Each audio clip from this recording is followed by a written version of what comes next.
Thưa quý vị, siêu bão Noru đã đổ bộ vào Philippines lần thứ 2 vào tối qua theo giờ địa phương. Hãng tin BBC cho biết là đã có ít nhất 4 nhân viên thuộc lực lượng cứu hộ thiệt mạng, một người khác bị mất tích do bão.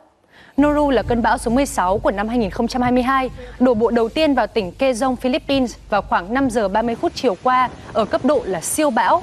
Siêu bão Noru sau đó đã suy yếu thành bão sau khi đổ bộ lần thứ 2 vào lúc 8 giờ 20 phút tối cùng ngày. Trước khi đổ bộ vào đảo Luzon, bão gây nên những cơn sóng lớn đã đánh sập cảng chính của hòn đảo Polillo và khiến các khu vực trũng thấp bị ngập lụt. Chính phủ Philippines đã cho phép nhiều khu vực tạm dừng công việc và các trường học được nghỉ vào ngày hôm nay, 26 tháng 9. Ít nhất 5 chuyến bay quốc tế và 44 chuyến bay nội địa tại sân bay quốc tế thủ đô Manila đã bị hủy. Reuters trích thông tin từ lực lượng bảo vệ bờ biển Philippines cho biết hơn 1.200 hành khách và 28 tàu đã bị mắc kẹt tại các cảng phía nam của thủ đô Manila. Hiện nay thì lực lượng chức năng và người dân địa phương đã bắt đầu công việc dọn dẹp tại đảo Luzon sau khi nước lũ bắt đầu rút.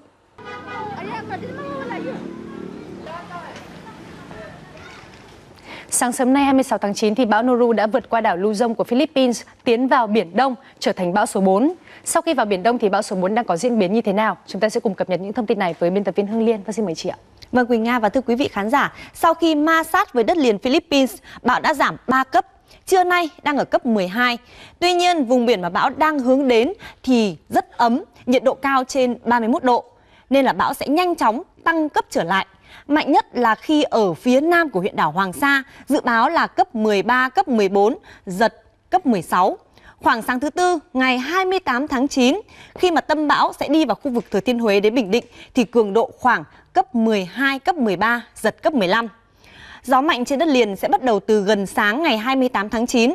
Ven biển Đà Nẵng, Quảng Nam, Quảng Ngãi, Bình Định có gió mạnh cấp 9 đến cấp 10, vùng gần tâm bão mạnh cấp 12, cấp 13, giật cấp 14, cấp 15. Sâu trong đất liền 4 tỉnh thành này sẽ có gió mạnh cấp 8, cấp 9, giật cấp 12, cấp 13.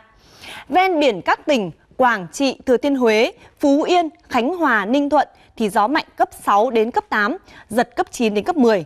Khu vực Kon Tum, Gia Lai ngày 28 tháng 9 có gió mạnh dần lên cấp 6 đến cấp 8, có nơi cấp 9, giật cấp 11. Sức gió này hoàn toàn có thể thổi bay biển hiệu, mái tôn. Riêng các nhà cấp 4, nhà mái ngói ở Đà Nẵng đến Bình Định thì có nguy cơ bị sập đổ. Vì vậy mà các nhà không kiên cố, người dân sẵn sàng sơ tán đến các nơi tránh trú an toàn.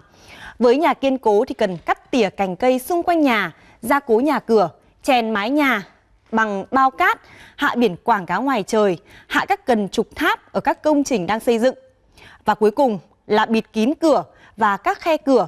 Cửa càng kín gió thì chống bão càng tốt. Phải đóng kín cửa để tránh gió thổi tốc vào nhà. Còn với thành phố Hồ Chí Minh, trưa chiều và đêm nay sẽ có mưa rông, có nơi mưa vừa mưa to để phòng ngập úng cục bộ, kèm lốc sét và gió giật mạnh. Vừa rồi là những thông tin thời tiết đáng chú ý. Cảm ơn quý vị đã quan tâm theo dõi. Vâng, xin cảm ơn những thông tin cập nhật từ biên tập viên thời tiết Hương Liên. Thưa quý vị, lúc này thì nhiều tỉnh thành miền Trung đang chuẩn bị các phương án ứng phó với bão. Quảng Ngãi cũng là một trong những địa phương được dự báo là nằm trong vùng ảnh hưởng trực tiếp của cơn bão số 4. Ngay từ ngày hôm qua thì lực lượng chức năng địa phương đã khẩn trương triển khai các phương án ứng phó. Hàng chục tàu cá tại khu vực này đã về cảng Tịnh Kỳ để tránh bão. Đến thời điểm này thì hầu hết các tàu thuyền của bà con ngư dân đều đã nắm được thông tin và tìm nơi trú đậu an toàn. Trong ngày hôm qua thì tỉnh Quảng Ngãi đã huy động lực lượng vũ trang cùng với người dân ở các vùng xung yếu khẩn trương chằng chống gia cố nhà cửa. Ủy ban nhân dân tỉnh Quảng Ngãi yêu cầu hoàn thành việc kêu gọi tàu thuyền vào nơi tránh trú an toàn trước 10 giờ sáng nay. Tất cả các địa phương phải hoàn thành việc neo đậu, sắp xếp tàu thuyền lồng bè tại các khu neo đậu trước 8 giờ sáng mai ngày 27 tháng 9. Đồng thời sẽ cấm biển từ 12 giờ trưa nay. Trước mức độ nguy hiểm của bão Noru thì tỉnh Quảng Ngãi đã lên kịch bản ứng phó và dự tính sẽ triển khai di rời hơn 24.000 người dân nằm trong vùng nguy hiểm đến nơi tạm trú. Các địa phương cũng đã chủ động, cơ bản đã đi rà soát, kiểm tra cái công tác di dân đối với những cái nơi mà chúng ta đã nói vấn đề miền núi thì vấn đề nguy cơ sạt lở cao, còn đồng bằng thì những cái nơi mà có nguy cơ ngập lụt và có nguy cơ mà bão sẽ vào để là có nguy cơ là ảnh hưởng đến nhà dân, thậm chí sập nhà dân, cho nên vấn đề này đã các địa phương cũng rất là chủ động. Vâng, tại Đà Nẵng thì để chủ động ứng phó kịp thời, hiệu quả, hạn chế thiệt hại do bão, thành phố đã tập trung chỉ đạo khẩn trương triển khai các biện pháp theo phương châm 4 tại chỗ. Thông tin thêm từ phóng viên Trần Long tại thành phố Đà Nẵng. Công tác ứng phó bão số 4 đối với các tàu cá ở trong bờ đều đã được đảm bảo. Âu thuyền Thọ Quang hiện là nơi neo đậu tránh trú của khoảng 700 tàu cá của ngư dân Đà Nẵng và các tỉnh Bình Định, Quảng Nam, Quảng Ngãi.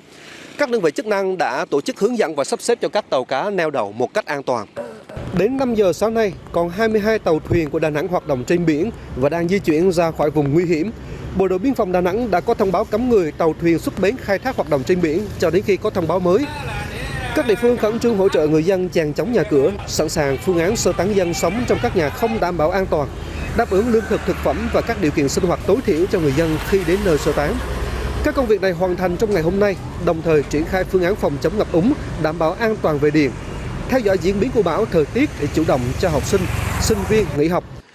Xác định cơn bão số 4 là cơn bão có cường độ rất mạnh, tốc độ di chuyển nhanh và phạm vi ảnh hưởng rộng. Cho nên là thành phố Đà Nẵng kiên quyết không để cho người dân ở lại trên những tàu thuyền này khi mà bão đổ bộ. Đồng thời sẵn sàng các phương án sơ tán dân ra khỏi vùng xung yếu ven biển, những vùng nguy cơ cao bị sạt lở đến nơi kiên cố và an toàn. Vâng, trước tình hình siêu bão Noru, bão số 4 diễn biến phức tạp, Bộ Y tế yêu cầu các đơn vị y tế từ Quảng Ninh đến Bình Thuận trực chuyên môn, trực cấp cứu 24/24, chuẩn bị lực lượng, phương tiện cơ động, sẵn sàng ứng cứu cho tuyến dưới khi có yêu cầu, đảm bảo cung ứng đủ thuốc chữa bệnh thiết yếu cho người dân, kịp thời bổ sung lượng thuốc dự trữ, vật tư phòng chống thiên tai và tìm kiếm cứu nạn. Đồng thời các địa phương cần duy trì các biện pháp phòng chống dịch bệnh, đặc biệt là dịch sốt xuất huyết và dịch Covid-19 trong quá trình tổ chức phòng chống lụt bão.